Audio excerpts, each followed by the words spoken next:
On passe maintenant au sujet sérieux. Allez, on y va. On démarre le sujet d'aujourd'hui. Et le sujet d'aujourd'hui, c'est en 2 étapes. Alors, accrochez-vous. Ce workshop, il est en 9 heures. Je me rends compte de la quantité d'informations qu'il faut avoir en tête pour lever des fonds. 9 heures, c'est court. J'ai essayé de faire ça au pas de marche. Et aujourd'hui, on va aborder 2 sujets où je vous préviens, c'est forcément qu'une intro et ça va demander de votre part du travail. Ça va demander d'aller lire des articles, ça demande d'aller chercher sur Internet, de parler avec votre avocat, etc. Mais ce que je vais faire aujourd'hui, c'est que je vais essayer de vous donner un tour d'horizon de mon opinion sur le sujet et d'essayer de vous mettre en tête des choses hyper fortes, hyper caricaturales, qui vont vous permettre d'aiguiller votre avocat sur ce que vous voulez et ce qui est important. Et c'est hyper important de maîtriser le juridique dans sa levée de fonds. Le juridique, ça peut faire le jour et la nuit.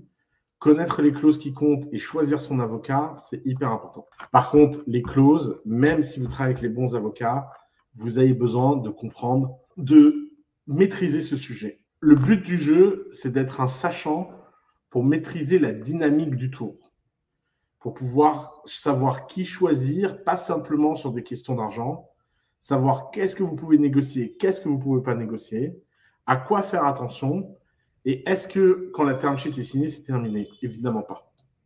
Alors, dans un process de levée de fonds, ce qui compte le plus, c'est toujours celui qui parle en premier. Le premier compte le plus. Et donc, un conseil un peu contre-intuitif que je vais vous donner, et c'est un conseil que très peu de gens donnent. Rarement les avocats aiment bien laisser les investisseurs faire le premier pas en termes de term sheet et pas. Moi, je pense que c'est très bien de maîtriser le process et de faire le premier pas. Ça coûte un peu plus cher, ça demande un peu plus de travail. La plupart des avocats n'aiment pas faire ça parce qu'ils veulent le minimum d'efforts pour le maximum d'argent. Mais n'hésitez pas à contraindre votre avocat et à le convaincre que c'est votre façon de faire. Et la valo, le prix, c'est pas tout. La valo, c'est qu'une des données. Entre un deal simple, avec des clauses simples, que tout le monde peut comprendre, faire, qui n'est pas compliqué, qui n'a pas d'entourloupe, à une valo de 20-30% moins élevée, ça vaut le coup plutôt que d'aller chercher un premium de 20-30% et de se prendre des complications dans la tête. La simplicité juridique, c'est hyper essentiel. Alors, il y a un outil qui s'appelle le BSAR et qui permet de lever des fonds sans avoir aucune de ces emmerdes juridiques et d'en parler plus tard, qui est super pour la love money, qui est super pour tous les moments où on n'est pas encore prêt à vraiment faire un tour avec un pack d'actionnaires, etc. et qui s'appelle le BSAR, qui est un outil que j'ai inventé personnellement avec un avocat qui s'appelle Sacha Benichou et qui a pour but de ramener la pratique des convertible notes américaines sur le marché français. Alors, comment ça marche un BSAR? Un BSAR, c'est un document qui définit une valo et qui dit en gros que la valo va être variable en fonction de la valo du prochain tour.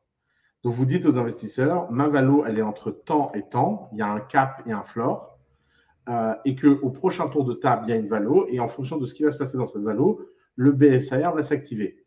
Il y a 3 éléments à négocier sur un BSAR. Quel est le cap, la valo maximale qui sera appliquée, le floor, la valo minimale qui sera appliquée, et le discount, qui est le discount que l'investisseur aura pour avoir investi avant les autres, si la valo se trouve être entre le cap et le floor. Si par exemple vous dites que votre BSAR est à 1 million de floor, 5 millions de cap et 20% de discount, ça veut dire que si vous faites votre prochain tour de levée à 6 millions de valo, les gens sont convertis à 5 parce que c'est le cap. Si c'est à 10, 9, pareil. S'ils sont convertis au maximum à 5. Par contre, si vous levez à 3, bah, les gens ont le droit à 20% de discount, donc à 80% de 3 millions. Cet outil, il est vachement bien documenté en ligne. Seed Legal, machin, propose maintenant des automatisations de BSAR. Sacha Benichou propose son propre outil, je ne sais plus comment il s'appelle. Vous avez plein de façons de générer des BSAR facilement n'hésitez pas à l'utiliser si vous n'êtes pas encore prêt à négocier. Ensuite, n'oubliez pas que le temps, c'est de l'argent. Les surnégociations, les suroptimisations de term sheet, de packs d'actionnaires, de documentation, etc., ça coûte cher. Et mettre trop de temps à négocier son légal, c'est dingue. Ça coûte une fortune. D'où l'intérêt de prendre la main et de rédiger les documents soi-même en premier, parce que ça permet de cadrer le débat et d'éviter les allers-retours trop compliqués. Il y a 8 clauses que vous devez absolument connaître. Les liquidations de préférence, les ratchets et toutes les clauses d'antidilution, les super prorata, les tranches, les option pools, la différence entre pré-money et post-money, l'engagement d'exclusivité, le tag long et le drag long. Alors, la première, c'est la liquidation de préférence. Grosso modo, la liquidation de préférence permet aux investisseurs de récupérer leur mise de façon préférentielle et avant les fondateurs.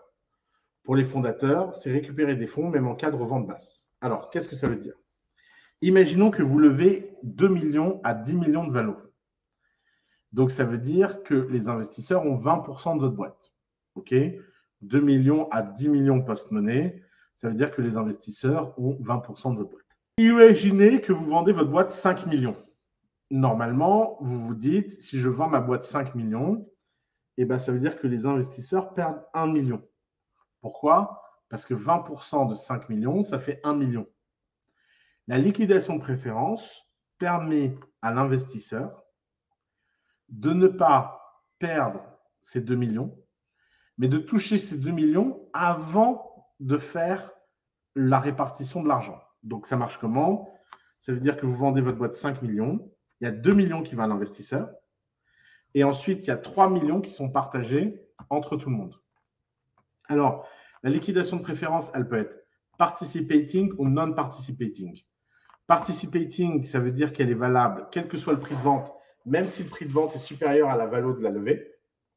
Non-participating, ça veut dire qu'elle n'est valable que si c'est en dessous de la valeur de la levée. Il n'est impossible, pratiquement dans le marché français, d'éviter les clauses de liquidation préférentielle. Impossible. C'est même pas la peine d'espérer, c'est même pas la peine de rêver. C'est des clauses qui sont pas du tout négociables. Par contre, il ne faut jamais accepter en venture ou en early stage des clauses de liquidation préférentielle participating. Vous devez dire à votre avocat que lorsque vous écrivez votre term sheet et vous envoyez votre term sheet, vous êtes OK pour une liquidation de préférence, mais cette liquidation de préférence doit être non-participating. Point. Ça, c'est le no-go des clauses. Alors, si l'investisseur n'en veut pas, parce que maintenant, il y a la mode des investisseurs en bas, tant mieux, mais ce n'est pas un sujet de négo. Ensuite, il y a les clauses de non-dilution. Alors, dans les clauses de non-dilution, la plus célèbre, c'est ce qu'on appelle le ratchet. Il est utilisé lors d'une deuxième levée de fonds si la valorisation de votre startup est moins élevée que votre premier. Grosso modo, ça permet de protéger un investisseur qui a payé une valeur haute du fait que la valeur baisse dans le temps. Cette clause, elle est très importante dans les cas où l'investisseur se dit, bon, peut-être que je suis en train de surpayer. Si le prochain levée se fait dans des mauvaises conditions, je veux être ratcheté dans les clauses. Alors, les ratchets, c'est no-go. Vaut mieux, je vous donne un conseil, baissez votre valo pour supprimer le ratchet.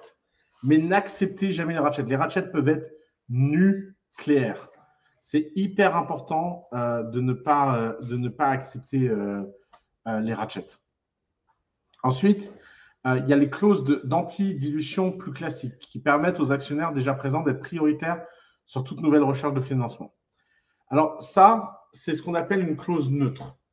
Offrir une préférence aux gens qui sont déjà dans la cap table, ça se fait souvent. Ce n'est pas très gênant, mais ça ne sert à rien de l'offrir si on ne vous la demande pas. Et ça ne sert à rien de discuter. Par contre, en stratégie de négo, c'est ce qu'on appelle les clauses de bargain. C'est-à-dire que comme vous savez que vous êtes prêt à l'offrir, il ne faut pas la donner gratuitement, mais il faut l'échanger contre quelque chose dont vous avez besoin. Alors, les tranches, c'est quand un deal dit que la startup ne reçoit pas 100% de l'argent tout de suite, mais que le deal est tranché dans le temps. ne prenez jamais ce genre de deal. Là, les tranches, les deals tranchés, c'est no go. Ne jamais, jamais, jamais, jamais prendre de tranche. Alors, pré-monnaie vs post-monnaie, ça c'est hyper important de comprendre. Il faut comprendre que toutes les valos dans le monde du venture, malheureusement, sont toujours exprimées pré-monnaie. Quel que soit l'argent que vous levez, c'est la même valo. Donc, quand quelqu'un dit « je lève à 10 millions d'euros de valo », il veut dire à 10 millions de valo avant l'arrivée de l'argent. Et ça pose un petit problème de maths, puisque grosso modo, si par exemple vous dites que vous levez 1 million d'euros à une valo pré-monnaie de 5, ça veut dire que pour calculer la dilution, il ne faut pas diviser 1 par 5, il faut diviser 1 par 6. Parce que la dilution, ce n'est pas l'argent investi divisé par la valo pré-monnaie, c'est l'argent investi divisé par la valo pré-monnaie plus l'argent investi. Et ça, c'est hyper, hyper, hyper important de comprendre cette différence entre pré-monnaie et post-monnaie. Parce que ça veut dire que plus vous levez de l'argent, plus vous allez être dilué. Par exemple, si vous dites « je lève 10 millions à 30 millions près », et ben en fait, ça veut dire quoi? Ça veut dire que vous levez 10 sur 40. Par contre, si vous levez toujours 20 sur 30 pré-monnaie, et ben la dilution vient de monter. Donc, faites très attention avec ces discussions de pré-monnaie, post-monnaie. N'hésitez pas à faire des petits tableaux Excel où vous dessinez exactement les dilutions avant l'argent, après l'argent, et demandez à votre avocat de vérifier les deals. C'est hyper, hyper, hyper important de mettre l'avocat face à ses responsabilités dans les calculs de cap table, dans les calculs de pourcentage, et vérifiez bien tous les calculs. On a vu tellement de catas d'avocats qui ne savent pas faire de maths, qui ne savent pas construire une cap table, etc. Les avocats qu'on vous envoie, ils savent faire, mais ne croyez pas que c'est évident et une erreur est vite arrivée. Donc, faites très attention sur ce point-là. Donc, la valeur post-monnaie d'une boîte, c'est la valeur pré-monnaie plus le montant investi.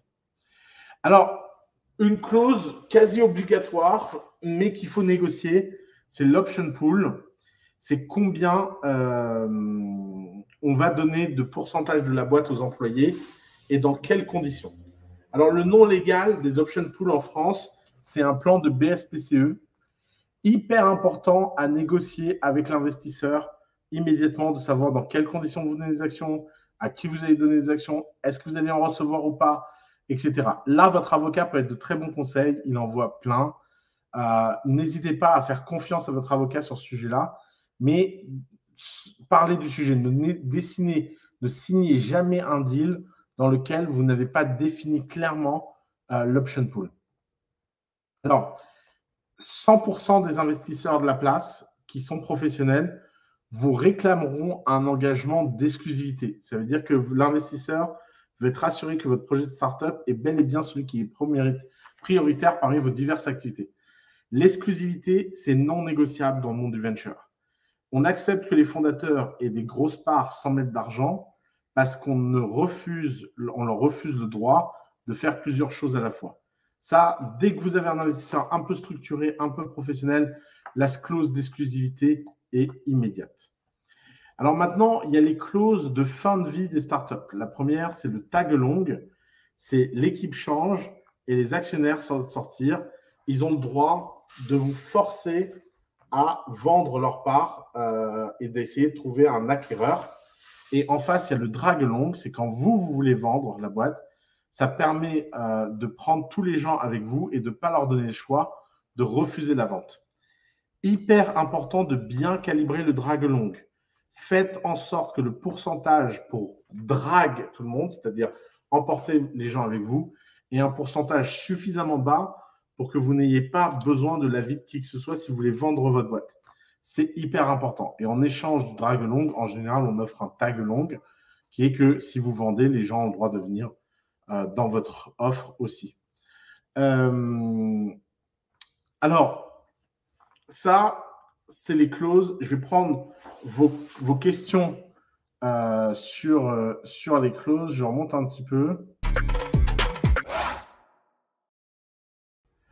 Alors, Olim dit l'investisseur ne peut pas imposer son avocat. Non, non, non. L'investisseur ne doit surtout pas imposer son avocat. L'investisseur peut avoir son avocat. Vous pouvez avoir votre avocat. Il est hyper important d'avoir votre propre avocat. C'est le b.a.-ba. Et si un investisseur vous dit non, mais c'est pas la peine, on réduit les frais et tout, vous l'envoyez chier. Je veux dire, c'est la base d'être représenté. C'est comme dans tout dans la vie, quoi. La liquidation de préférence peut-elle être supprimée, demande Olim Service. À l'étranger ou en France, c'est non. C'est quasi impossible. Moi, j'ai jamais vu un deal où la liquide préf est supprimée sans que le deal soit massivement concurrentiel. Et franchement, c'est une clause, ça sert à rien de se battre pour. Parce que c'est normal. Je vous explique pourquoi les liquidations de préférence, ça existe. Les liquidations de préférence, ça existe parce que les fondateurs ont le droit de vendre leur boîte sans demander l'avis des investisseurs. Prenons un exemple théorique. J'ai une boîte qui vaut 100 millions, je lève 30 millions. OK ? Donc, je donne 30% de la boîte. Donc, il y a 30 millions en caisse. Et je vais voir quelqu'un et je lui dis, je te vends la boîte pour 30 millions. Et bien, s'il n'y a pas de liquide préf, j'ai le droit à 70% des 30 millions dans ma poche. Vous voyez l'arnaque ? Ça n'a pas de sens. Évidemment que vous êtes obligé de mettre une liquide préf parce que comme vous avez le droit de vendre la boîte, c'est normal que si vous vendez la boîte 30 millions, les 30 premiers millions arrivent à celui qui a mis l'argent en dernier. Et des catas comme ça, il y en a eu dans l'histoire. C'est pour ça que les clauses de liquidation préférence, elles existent. Alors après, les liquidations préférences, elles peuvent être très démotivantes. Par exemple, le fondateur de je ne sais plus quelle boîte aux US a vendu sa boîte 300 millions, il avait levé 400 millions, il n'y avait pas assez d'argent pour rembourser tout le monde, il a touché 0 € sur une vente à 300 millions. Et bon, ça, c'est le jeu. C'est comme ça. Les gens, à ce moment-là, ils se plaignent, ils ne sont pas contents et tout, mais qu'est-ce que vous voulez que je vous dise ? C'est comme ça. L'antidilution, c'est quelque chose de courant chez les mauvais investisseurs. Ça doit vous mettre la puce à l'oreille que vous êtes en train de parler avec soit quelqu'un qui est un peu amateur, soit quelqu'un qui ne connaît pas bien les pratiques de marché, soit carrément quelqu'un qui est nocif et toxique.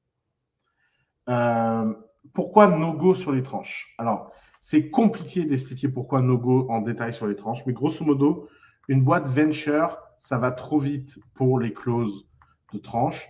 Et une boîte traditionnelle, ça ne va pas assez vite pour les clauses de tranche. Dans les deux cas, c'est perdant-perdant.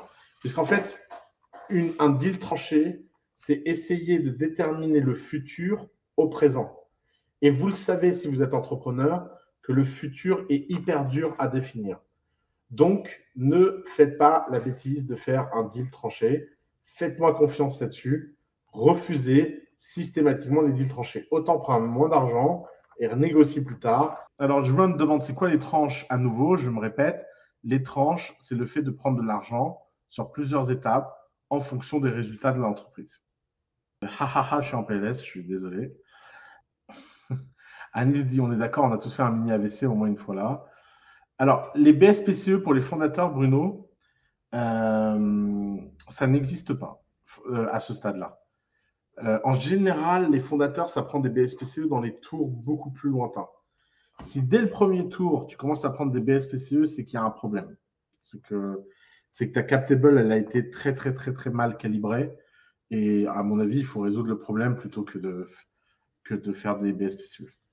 Anis, l'engagement exclu, ça signifie clairement que tu ne peux pas avoir une autre activité pro qui apporte un salaire à côté. C'est bien ça. Exactement. Ça, c'est indénégociable en général.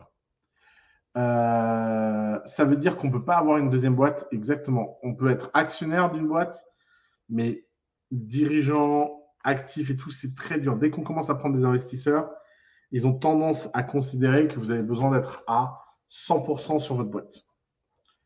Ça veut dire également que je ne peux pas être salarié à côté non plus. Exactement. Tu ne peux pas être salarié au début. BSAR égale safe. Oui, exactement. Le BSAR a été inspiré du safe américain. Je souhaite faire une spin-off à partir d'une technologie développée dans le cadre de mon activité de service en data science. Est-ce que la clause d'exclusivité va m'imposer de tuer mon activité de service ? si je veux faire une levée de fonds pour la spin-off. Alors, tout dépend, Michael, comment tu structures ta levée de fonds. Tu as deux façons de faire. Soit il y a un CEO dans la boîte, dans ce cas-là, il n'y a pas de problème. C'est lui qui aura une clause d'exclusivité. Soit c'est toi le CEO, il faudra nommer un CEO dans ta boîte de service. Mais l'un dans l'autre, il va falloir que quelqu'un soit à temps plein d'un côté et de l'autre. C'est impossible de faire autrement. Alors, la différence avec les liquidations participatives, c'est qu'une liquidation participative, même si tu lèves au-dessus de la valo du tour précédent et que tu vends au-dessus de la valo, la liquide préf s'active aussi. C'est no way. C'est pour ça que je vous dis, retenez juste, même si vous ne comprenez rien à ce que je raconte, retenez la règle, vous dites à votre avocat que sous aucun prétexte, vous acceptez les liquidations participatives. Aucun prétexte.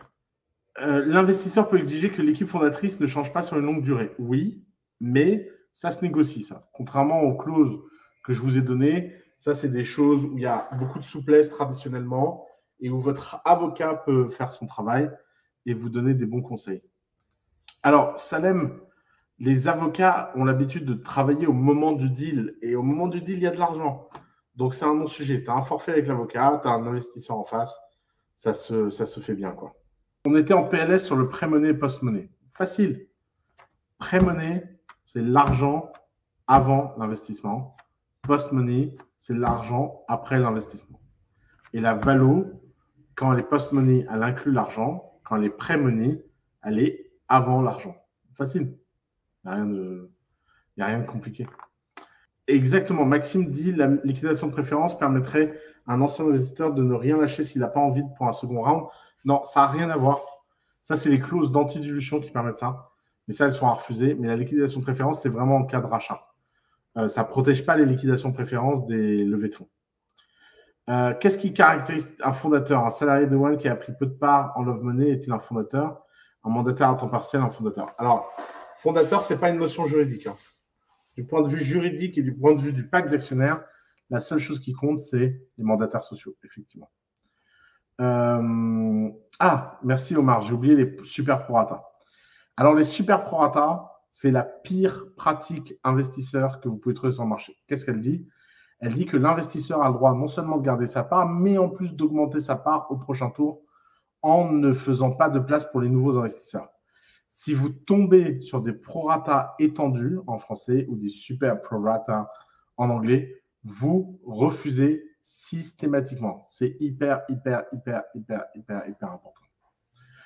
Alors, peux-tu expliquer le principe des BSPCE en détail? Alors, oui et non, parce que le but de ce workshop, c'est pas forcément, de The Bootcamp, c'est pas forcément de rentrer dans 100% des détails, c'est de vous donner les clés pour pouvoir gérer la chose. Alors, les clés que je veux vous donner, c'est que les plans de BSPCE, c'est obligatoire. Soutenir les salariés de votre entreprise et leur donner des parts de votre entreprise, c'est devenu obligatoire en 2021 dans n'importe quelle entreprise. Qu'elle soit traditionnelle, start-up, etc., l'actionnariat salarié, c'est de plus en plus vu comme un droit salarial fondamental. Deuxième chose, l'outil pour faire ça, c'est les BSPCE. C'est un outil qui est compliqué, qui a plein d'attraits. Il faut lire des bouquins entiers sur le sujet, des articles entiers sur le sujet. Mais l'avantage, c'est que les avocats, c'est un outil qu'ils maîtrisent bien et ils peuvent vous expliquer tout ça. Ce que vous devez savoir, c'est que de toute façon, vous aurez besoin de garder une partie de votre capital pour les BSPCE, que ça va donc vous diluer, que ça va diluer vos actionnaires et que c'est donc une négo. Et les actionnaires qui refusent de vous laisser mettre des plans de BSPCE et de l'equity pour les salariés ou de l'option pool sont en fait des actionnaires qui ne savent pas ce qu'ils font dans le cadre de leur investissement et dans le cadre de la startup. Donc, je peux avoir 50% d'une boîte mais n'avoir aucun statut, bien sûr. Il y a plein de gens qui sont dans ce cas-là. Hein. Exclusivité innégociable en général, tu as un exemple où ça a été négocié? Alors, en général, les gens qui arrivent à négocier les clauses d'exclusivité, ce sont des gens qui ont des méga leverage personnels. Par exemple, c'est des stars ou ils ont une activité professionnelle hyper riche. Enfin bref, c'est pas monsieur tout le monde qui peut faire ça. Jean-Carl Tonga, on peut avoir une deuxième activité si on fait naître une autre boîte au sein de la boîte qu'on a créée. Oui, bah ça, c'est pas une rupture d'exclusivité. Hein. Tant que c'est dans la même boîte, il n'y a pas de problème. Ensuite, dans le pacte d'associés, doit-on mentionner comment l'argent levé doit être utilisé? Et si les fondateurs décident de pivoter dans leur business, les investisseurs peuvent s'y opposer. Alors, ça, c'est une question très intéressante. Dans le marché actuel, c'est des clauses qui n'existent plus. Maintenant, le pivot est libre. Il n'y a pas si longtemps, c'était encore le cas que tu avais besoin de l'avis de tes investisseurs pour ça. Refusez toutes les clauses de ce type-là et essayez de garder 100% de liberté dans votre boîte. Alors, Fouad, les management packages. Les management packages, ça n'existe que dans les gros LBO. Ça n'a aucun sens dans le monde du venture. Il faut rester très, très, très, très loin de ça. La clause d'exclus, en général, concerne tous les cofondateurs. C'est très rare qu'elle ne concerne que le CEO. Émilie dit, tu veux dire que l'avocat se rémunère sur l'argent qu'investira le VC? Exactement. Je t'ai déjà vu parler des investisseurs qui licencient les cofondateurs dans certaines startups. Comment s'en prémunir? C'est au moment de la négociation term sheet. Eduardo Sarvin, Facebook. Alors, Dieu merci qu'Eduardo Sarvin a été viré, entre nous. Et il y a plein de cofondateurs, Dieu merci, qui ont été virés. Tu ne peux pas vraiment te prémunir de ça, ça fait partie du jeu. À partir du moment où tu fais investir de l'argent, il y a des règles. Et une des règles, c'est que la captable a le droit de pouvoir virer les autres. C'est comme ça. C'est pas... il faut pas se prémunir de choses qui font partie de la vie business, en fait. On a levé 1 million. On fait comment pour le prochain? On adapte la méthode que tu as décrite. Ou on considère qu'on reporte comme la première fois. Nous avons VC qui veut rentrer, mais je me vois mal passer 8 mois avec lui comme pour le premier VC. Oui, enfin, c'est pas grave que tu aies déjà levé 1 million. Tu considères que ta deuxième levée, tu appliques ma méthode comme si tu n'avais pas levé avant, quoi. BSPCE pour les cofondateurs, c'est l'idée de sortir du cash tout en réinvestissement au bénéfice des premières années. Oui, ça n'existe pas. Ça, c'est des montages à gaz, c'est des usines à gaz. Les entrepreneurs adorent faire ça. Ne faites pas ça. Gardez votre boîte la plus simple possible. Quel pourcentage moyen de la levée en BSPCE? 10%, entre 10 et 20%. Les BSPE, ça marche aussi sans levée de fonds, ou on peut les faire avant la première levée. Je ne vous recommande pas de les faire sans levée parce que c'est dur de définir une valeur sans levée. Si vraiment votre boîte, elle cartonne et que vous n'avez pas de valorisation, vous pouvez rentrer dans un exercice de valorisation de votre boîte pour pouvoir émettre des BSPCE. Alors,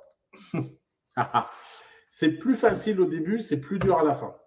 Et surtout quand il y a des problèmes. D'où l'intérêt d'avoir un bon avocat, d'être parano, de se prémunir des problèmes futurs et de faire un vrai exercice sur le sujet. Je lance une FinTech ciblant les femmes. Plusieurs questions. Quelles sont les métriques, nombre de personnes en liste d'attente, rentabilité au bout de combien d'années? Qui sont les VC sensibles et intéressés par les sujets FinTech femmes?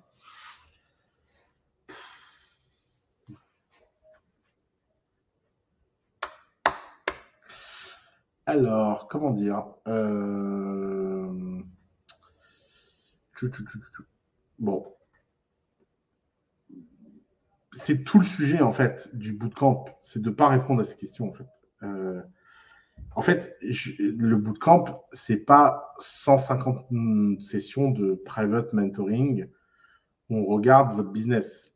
D'ailleurs, je vous le souhaite pas, en fait, de faire du private mentoring, puisque qu'est-ce que je fais, Nawel? Je viens, je regarde ta boîte, je fais pas de travail, je passe 10 minutes et je te dis, c'est ça la réponse, ça la réponse, ça la réponse.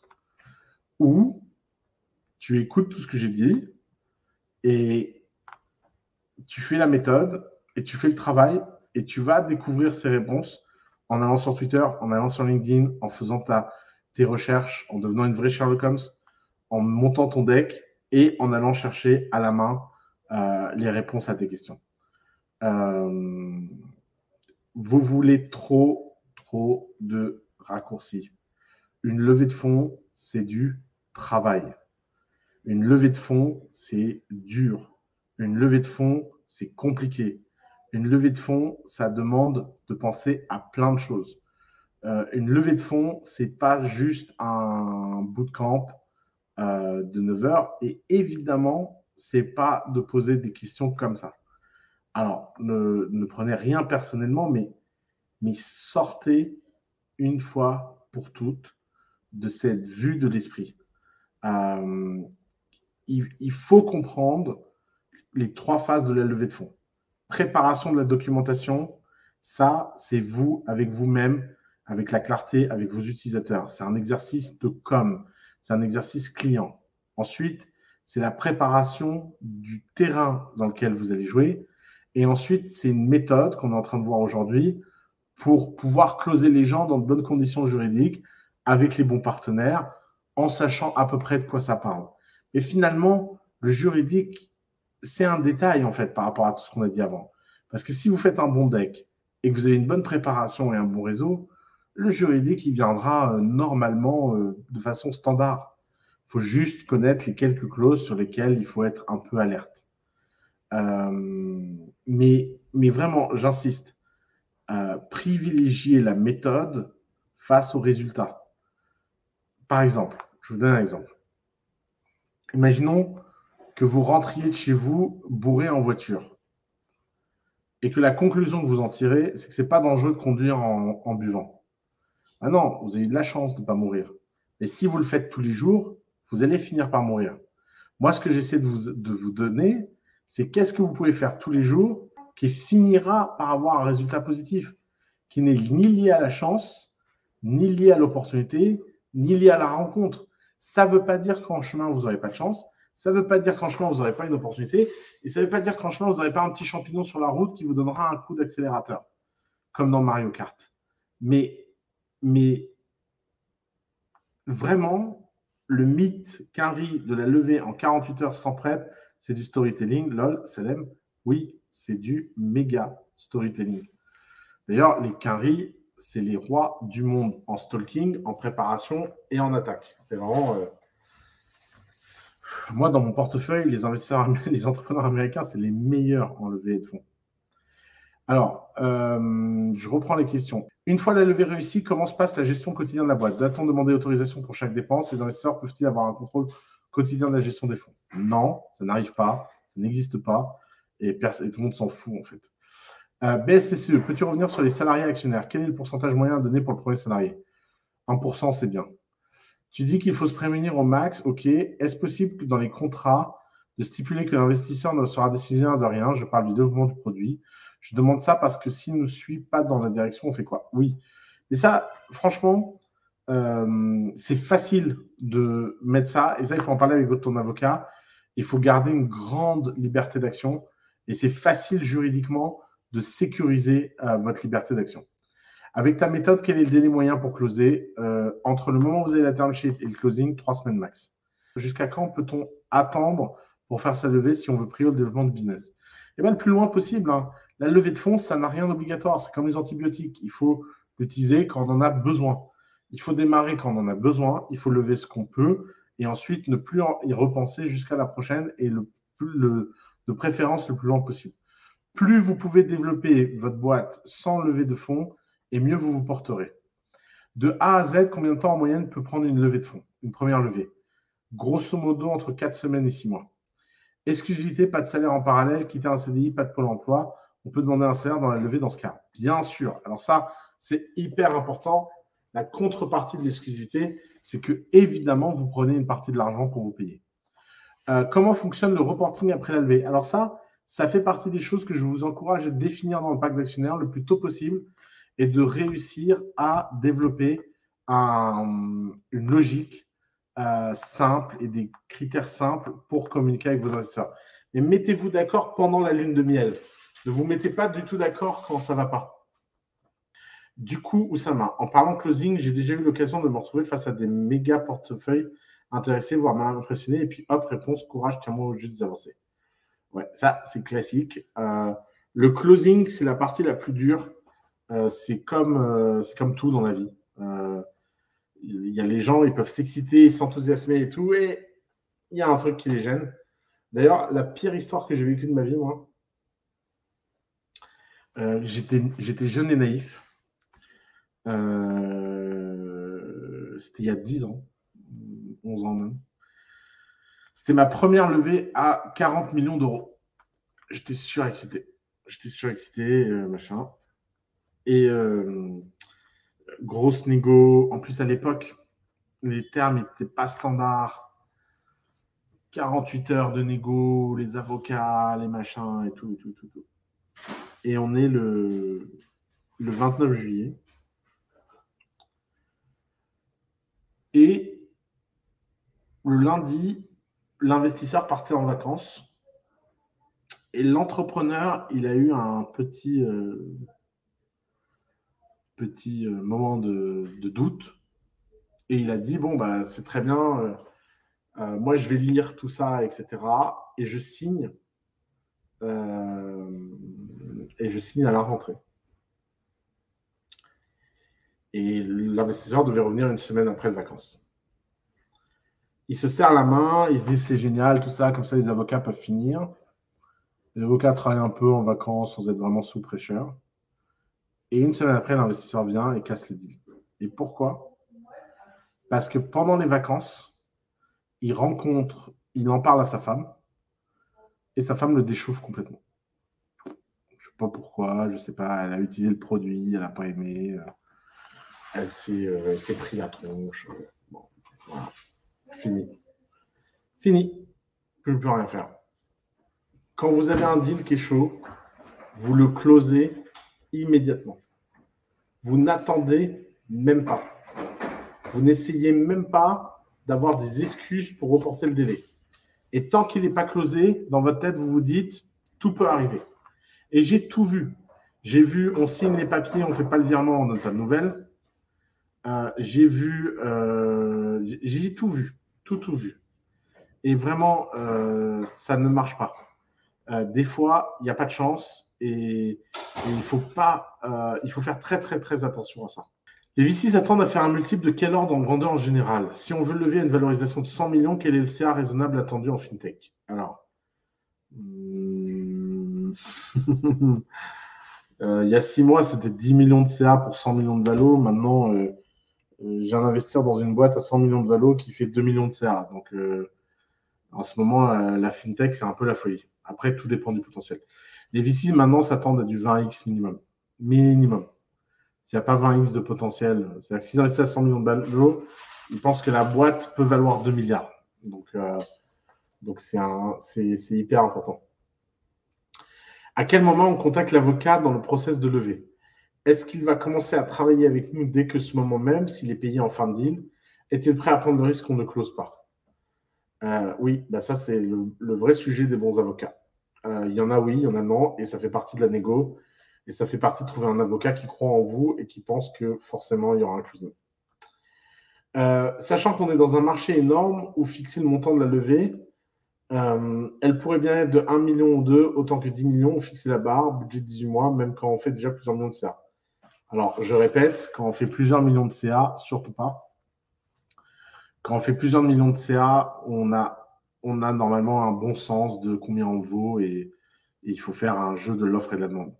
Mon histoire de budget, etc., c'est quand justement on n'a pas de CA et qu'on essaie d'objectiver un peu le début de la levée. Maintenant, dans un marché énorme, où fixer le montant de la levée, encore une fois, il faut lever le maximum qu'on peut pour le moins de parts possible.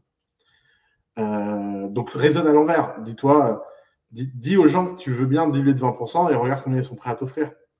S'il vous plaît, tu peux nous parler du salaire des fondateurs? Un bon investisseur va-t-il dire dans la négoce sur ce point ou va-t-il facilement accepter les salaires s'ils sont dans le pré-marché? Un bon investisseur veut facilement les accepter. Franchement, il n'y a plus de sujet là-dessus. Même en France, même avec les pires, je vois plus de sujet là-dessus. Maintenant, tout le monde a compris qu'un fondateur, pour être à 100%, il doit payer son loyer, il doit vivre. Donc, un bon salaire de fondateur, c'est suffisamment pour vivre sans se poser de questions et pas assez pour devenir riche, quoi. Alors, le piège à éviter dans l'approche, à éviter lors du premier rendez-vous, c'est de vouloir répondre à toutes les questions tout de suite et pas réfléchir. Et pareil dans la négo. N'hésitez pas à être calme, à aller voir vos conseils, à bien prendre en compte les choses. Calmez-vous. Souvent, il y a ce stress de vouloir pêcher par enthousiasme et c'est là où on fait des conneries et c'est là où on accepte des choses qu'on ne devrait pas accepter. Tu nous as bien expliqué qu'on pouvait imposer un salaire et que c'est normal, top. Est-ce qu'on peut en plus leur dire qu'on prend aussi une somme sur la somme levée?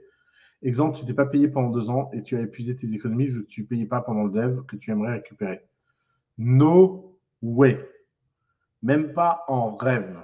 C'est ton problème. Tu as de l'equity. En échange de tes économies, tu vas recevoir une majorité de la boîte. C'est mort. C'est mort. Sur le thème du reporting aux investisseurs, quelles sont les pratiques généralement? Forme, fréquence. Moi, je vous conseille une fois par semaine, email informel, une fois par mois, email de chiffres, une fois par trimestre, un truc un peu plus solide, et une fois par an, un rapport formel. Salem, il faut avoir les reins solides pour lever. Exactement. Que se passe-t-il lorsque l'investisseur signe mais ne fait pas le virement? Alors ça, en 12 ans, je l'ai vécu 3 fois. 3 fois. De signer pas virer l'argent. C'est très, très, très dur à gérer. Il n'y a pas... Là, si ça vous arrive, ça, la pire bêtise que vous pouvez faire, c'est d'avoir de l'espoir. Moi, la bêtise que j'ai fait sur la première fois que ça m'est arrivé, ce truc, c'est de croire que ce n'était pas possible que ça arrive. Donc, les gens signent, vous leur donnez une deadline pour faire le virement, vous n'avez pas le virement, vous dites que le deal est mort. Ne perdez pas 6 mois à attendre un virement qui n'arrivera jamais. Ça, c'est vraiment hyper... ça, c'est vraiment l'expérience qui vous parle. Ça n'arrive pas souvent, mais quand ça arrive, il faut être radical. Michael Albo, est-ce que tu peux réexpliquer les subtilités de liquidation de préférence? Non, il faut les réexpliquer. Par contre, tu peux les lire en ligne. Il y a plein de choses. Et surtout, tu me fais confiance. Tu refuses non-participating. C'est facile. Liquid pref, OK. Non-participating, OK. Participating, pas OK. Voilà. Tout ce que vous avez besoin de savoir. Même si vous ne comprenez pas ce que c'est une liquid pref, quand vous le voyez dans le doc, vous faites genre, vous savez. Vous dites, bon, bien sûr, pour la liquidation de préférence, aucun problème. Mais elle sera non-participating.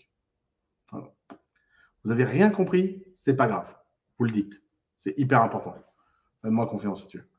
Alors, quand on a plusieurs deals chauds en parallèle, est-ce qu'on prend le mieux offrant ou le plus offrant? Très, très bonne question. Là, c'est des questions de personnalité. Moi, je prendrais toujours le mieux offrant. Il y a beaucoup, beaucoup d'entrepreneurs qui prennent le plus offrant. J'aimerais bien vous dire que ceux qui ont pris le plus offrant l'ont toujours regretté, mais c'est pas vrai. Je sais pas. Mais ça, c'est vraiment... Ça, là, on est dans la religion, on est dans le personnel, on est dans le feeling. Prenez le mieux offrant, je pense. Après, enfin, faites ce que vous voulez.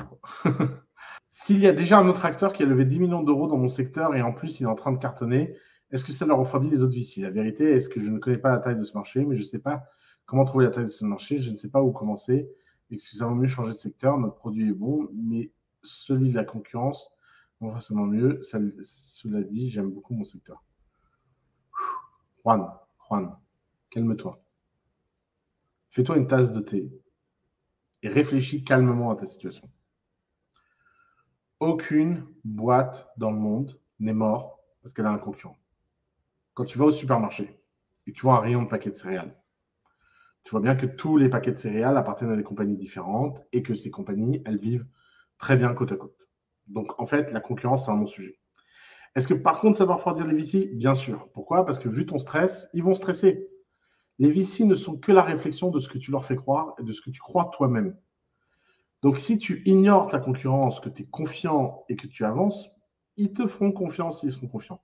Si par contre, tu as l'air d'être fébrile face à ta concurrence, eh ben, ils seront encore plus fébriles que toi. Retenez que les VC sont des catalyseurs. Ils ne font que être le miroir de vos propres émotions, de vos propres peurs. Donc, tout ce que vous faites mal, vous le faites pire, ils le font pire. Le salaire du fondateur se définit dans la négo où je me verse ce que je veux sans leur accord. Non, ça se définit dans la négo, évidemment. Des cofondateurs qui rejoignent full-time qu'après la levée, donc pas de pack d'associés pour l'instant, point bloquant pour la levée. Non, pas si au moment de la levée, ils signent le pack d'actionnaires. Dans ce cas-là, aucun problème. Faut-il contractualiser l'apport stratégique non financier, exemple ouverture d'un réseau commercial dans un term sheet? Surtout pas. Il faut éviter ça. Ça, c'est usine à gaz. Usine à gaz. On se tape dans la main, on fait un bon deal, on fait un deal simple. Lever plusieurs millions à distance, possible, oui. On en a plein qui l'ont fait. Est-ce qu'il faut parler du compte courant, remboursement du compte courant? Non. non, non. L'argent que vous avez mis dans votre boîte, ça fait partie de votre risque. Point. Ça, arrêtez de croire au Père Noël. Wandy, Forey, si le VC signe mais ne fait pas le virement, existe-t-il des pénalités réglées entre avocats ou bien on oublie, on passe à autre chose? On oublie, on passe à autre chose. C'est mort. Je ne sais même pas comment tu fais pour récupérer ça. Et hier, tu expliquais une certaine data, secret sauce ne sont dévoilées qu'après avoir reçu une offre. Mais souvent, ils veulent plein d'infos pour pouvoir faire leur offre. Comment tu penses qu'il faut équilibrer ça? Alors, plus un VC est professionnel, plus tu peux lui faire confiance. Parce qu'il a trop à perdre. Hier, tu as indiqué qu'on ne parle pas trop de la concurrence. Pourtant, les investisseurs veulent comprendre nos éléments différenciants. Bon, oui, c'est vrai. C'est vrai. Mais ce n'est pas grave.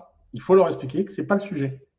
Est-ce que gérer les rendez-vous invest par télévision est envisageable tout au long du process? Bien sûr. Plus que jamais. Depuis le Covid, c'est devenu la norme. Entre un investisseur concurrent et un VC non spécialiste, qui est potentiellement le mieux? Le VC non spécialiste. Plus une boîte est vieille, et plus ça impacte négativement la levée. Parce que les VC n'aiment pas les gens qui sont lents et qui mettent trop de temps à créer des trucs. Il y a des choses qui te surprennent encore dans les levées de fonds en France. Oui, le temps et les questions qui sont posées. Ça dépend qui ils sont. Nous, sur 170 deals cette année, il y en a un seul qui a obtenu ça et c'est une méga star. Garder plus de 50% de la capital est une protection suffisante pour avoir du pouvoir dans le board ou éviter d'être viré? Absolument pas. S'ils veulent te virer, ils te vireront. Est-ce que le cadre juridique et les clauses peuvent être différents dans d'autres régions comme MENA, par exemple, vu que mon produit est Muslim oriented? Le marché global est en train de converger et je te conseille, si tu prends des investisseurs MENA, d'appliquer encore plus mes conseils que si tu es en France. Question bizarre, est-ce qu'on peut, avec l'argent de lever, acheter les locaux dans lesquels on bosse plutôt que de les louer? Vous êtes des malades. No way. Bien sûr que ça n'arrive pas. Ça ne marche pas comme ça, les gars. Vous êtes des malades. Non, on ne fait pas ça. Allez, on fait 10 minutes de pause, les amis, et je reviens et on parle négo, tactique et closing.